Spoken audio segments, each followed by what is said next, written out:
జంతికలు మొరమొరలాడుతూ రావాలి అంటే బియ్యపిండి రెండు కలిపించకుండా కలుపుకోవాలి. విడివిడిగా పిండిలు ఉన్నాయనుకోండి, 2 గ్లాసులు బియ్యపిండికి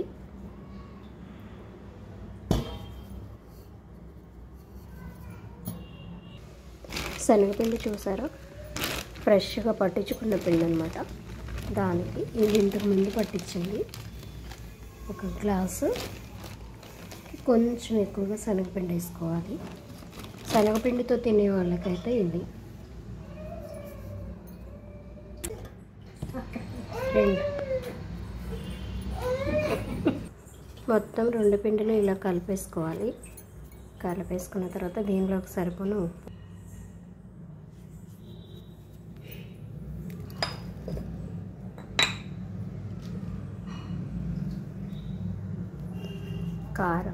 కారం ఇది చాలా మంటగా ఉంది, అందుకని కొంచెం తక్కువ వేస్తున్నాను. వాము చూసారా, ఇలా నలిపి పెట్టేసింది. 2 చేతుల్లో వేసుకొని నలుపుకోవాలి. చూడండి, నేనైతే వీడియో తీస్తున్నాను కాబట్టి నలిపి పెట్టేసుకున్నదే ఆల్రెడీ, అందుకని 1 చేత్తో నలిపేసుకున్నాను మీకు చూపించడం కోసం. ఇప్పుడు వెన్న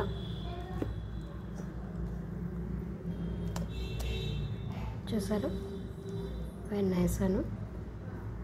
వెన్న ఇది నేను చేసుకున్నాను అనమాట, మజ్జిగ.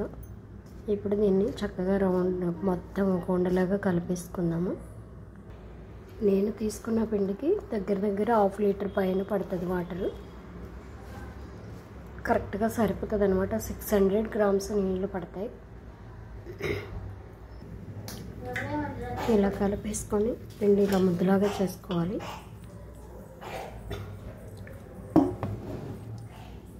చక్రాల గిద్దకి ముందు కొంచెం వెన్న కానీ నూనె కానీ రాసేసుకోండి. రాసేసి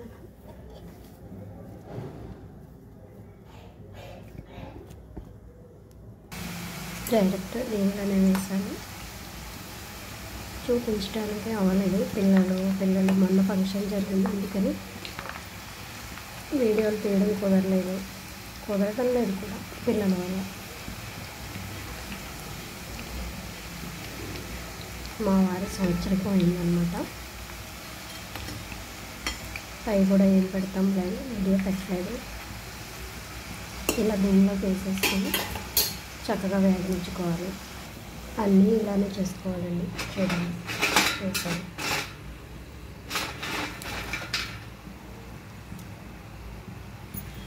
చూసారా, రెడీ అయిపోయింది. రెడీ చేసేసాం. చూడండి, కరకర కటకట అంటుంది. స్మూత్గా చక్కగా మెల్లగా కరకర కటకట అంటున్నాయి. చూసారా, పక్క కొలతలతో ఇలా చేసుకోవచ్చు. అప్పటికప్పుడు కూడా చేసుకోవచ్చు, నిల్వ కూడా ఉంటాయి. మీరు కూడా ఒకసారి ట్రై చేసి నా ఛానల్ లైక్ చేసి కామెంట్ చేసి సబ్స్క్రైబ్ చేయడం మర్చిపోకండి. షేర్ చేయండి. Okay friends, by by. Like చేయండి కంపల్సరీ.